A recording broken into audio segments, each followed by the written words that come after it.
Hello there guys and welcome back to the channel. So in today's video we're going to be talking about defensive tactics. So defensive tactics are basically buffs that we choose for our own battle groups that our opponents will have to face in case you are not playing competitive alliance war. Currently I believe defensive tactics only affect from tier 5 and above. Basically tiers 1, 2, 3 you have like the max buff version of defensive tactic. Tiers 4 and 5 you kind of eased into it with an easier version of it, and anything below that you do not have an option to select defensive tactic.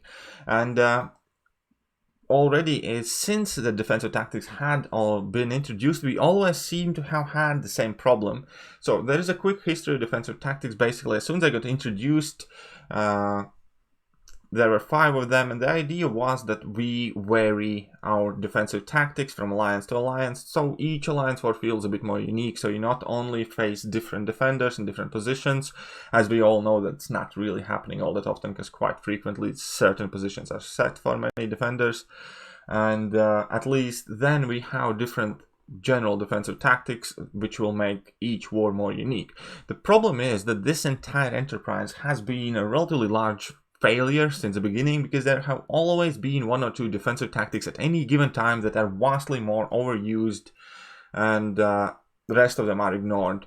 And that is not what they were designed for, at least as we had been told, because the purpose of these was to make it trickier but also interesting. The problem is, because if there is one dominant defensive tactic, like for past couple of seasons it was Siphon, it wasn't interesting. It was every war filled with Siphon, so effectively how your alliance war map just made it a lot more difficult and a lot more expensive to clear, because the block damage was incredibly huge.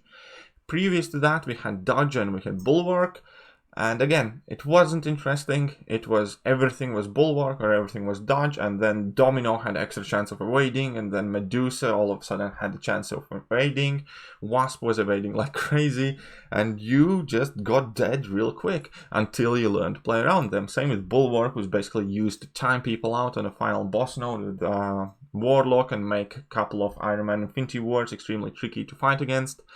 And up until a time where we learned how to play around them, or Kabam nerfed some of the defensive tactics and buffed some of the defensive tactics, they only function as basically making the fights trickier and making the alliance or cost less. Now, I'm not even gonna lie, I have largely moved away from being enthusiastic about alliance war, because I think relatively large amount of efforts Kabam has been doing with AW has been quite a bit of failure, because they're not anywhere near as exciting as they used to be. They're just as repetitive as they used to be, and they seem to be increasingly trickier and harder, largely thanks to these defensive tactics. Now, I still do play relatively high tier alliance war. We did finish in Masters and all that stuff, but it's nowhere near as exciting as it used to be. So something's changed, something fundamentally different has happened to me in regards of alliance war. But okay, let's quickly discuss the history to prove my point. So initially when defensive tactics got introduced, again,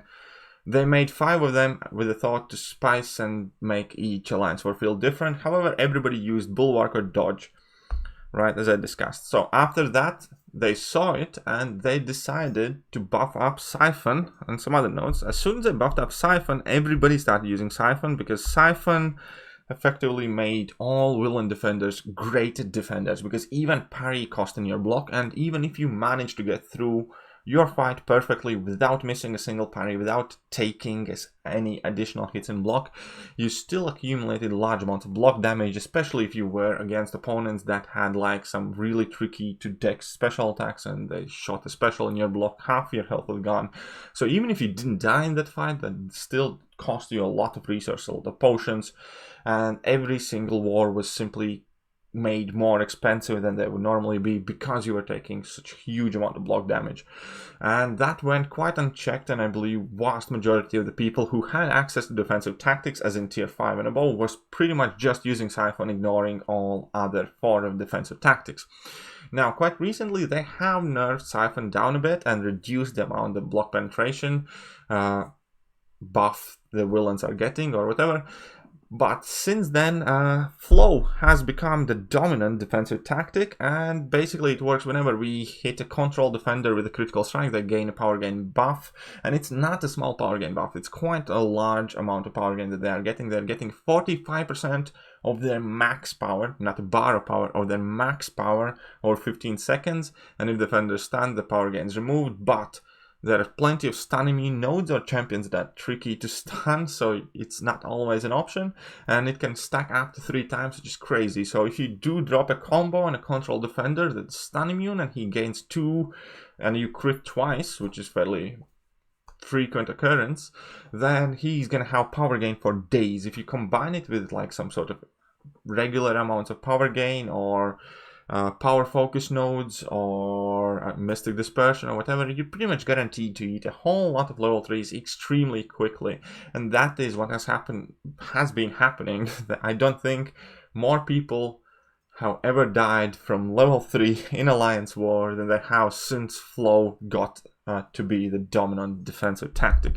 So like to prove a point, my alliance as well currently is using flow, and pretty much everybody is using flow in masters level and as many wars I have had. So for the last 2 seasons, about 90% I would say, especially last season, I think pretty much every single one alliance we were facing had the flow as defensive tactic on, and it is quite brutal and can be quite brutal. So just as a point of education here, because this is after all discussing the most brutal defensive tactic, here is a list of control champions. Basically here's a list of champions that this defensive tactic does affect.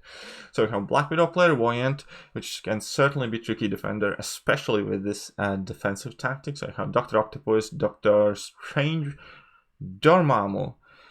So those are already proving to be given in quite a lot of trouble. Iron Man, Infinity War, Magic, Heimdall, Gilly 2099, Mr. Sinister. Quite possibly the hardest boss available to everybody currently is Mojo, which is also thanks to this defensive tactic, or Siphon. He works with both, but flow makes him harder than Siphon does, trust me. And then there's Punisher 2099, which is obviously quite annoying. Terax is going to be another annoying defender. So we have Warlock, Symbiote Supreme, which with increased power gain is extremely annoying and potent. And even these regular defenders that aren't as straightforward, like Yellow Jacket can occasionally catch you, I don't know, Miles Morales or whoever. With this particular defensive tactic, they can be an absolute nightmare to deal with. So memorize these champions, go to Aunt May, put on your filters, and just filter out both of the control options, control counter and control denial. So you're going to have a full list of champions that are affected by flow, because the Kabam doesn't nerf it by the start of the next season. This is what you're going to be facing off against, and these are the champions that you will have to remember that are affected by flow. And here is a big problem with defensive tactics in general. Once again, why they do not work is because at any given moment, no matter how much Kabam tries to balance them up or down, they cannot artificially create equality. And at any given time, one of these defensive tactics will be superior than any other one. I don't think it's possible, no matter how intellectually capable these designers are, to design 5 different nodes that are equally as difficult for every single node in Alliance War, especially with every single champion, especially since there are new champions being added consistently. What I'm trying to say, it's impossible to predict all the interactions that these defensive tactics will have with every existing champion on every existing node in Alliance War, because that's millions and billions of combinations basically. So they might think, as in they, I mean Kabam, that they are balancing it, as in like, but the problem is there is no line of balance, because it's impossible to conceive where the difficulty should be and what difficulty is provided by other defensive tactics. So what I'm trying to say currently is extremely long-winded way of saying, no matter how good they are at their jobs, at no given point, all 5 of these defensive tactics will ever be equally used, because some of them will always be harder to fight against than others. There will always be a point after X amount of balancing or nerfing where one defensive tactic will be dominant, will be used more, and will be superior to others. Therefore, the whole point of having these defensive war tactics is rendered absolutely useless, because Kabam stated that defensive tactics are meant as a tool for summoners to make alliance wars more interesting and seemingly less repetitive, when the actual reality of it is that alliance wars currently are more annoying than ever, because at any given season, or 2 seasons or 3 seasons, however long they take before the balancing of these defensive tactics, you get to face one effectively. Every single war, it's flow, flow, flow, flow. Couple seasons before that, it was siphon, siphon, siphon, siphon, siphon, and nothing else. So you're not only now fighting against the nodes and the champions, but also the same defensive tactic over and over and over again, which makes you more annoyed because that is complete opposite of the goal of these defensive tactics, which costs you a lot more, because these fights are made trickier. You die, you take damage more often than you otherwise normally would without them, and nothing has changed. So effectively, in my personal opinion, defensive tactic idea itself should probably be removed altogether, at least from alliance wars, because in alliance wars they function perfectly fine, because we pick our own kind of like days of these modifiers, stuff like that. But in alliance wars, we are using these defensive tactics against other players, and obviously our motivation is to make it as hard as it's possible, as tricky as possible for other players, as opposed to alliance quest.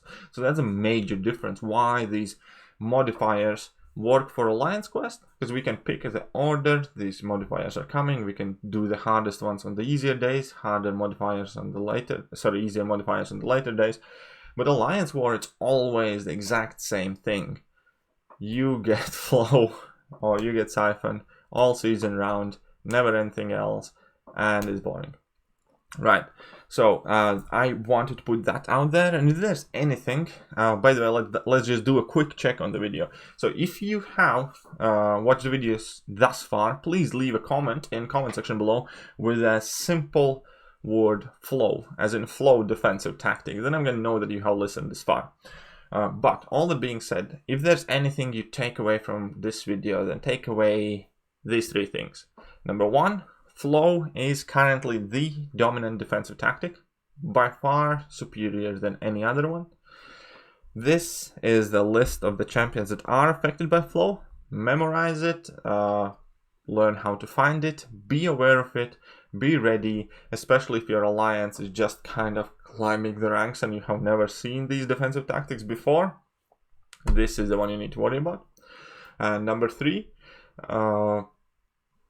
this is also just a video to post awareness that I personally believe that the defensive tactics have missed their mark, are relatively useless, and will never be able to function the way Kabam introduced them to function.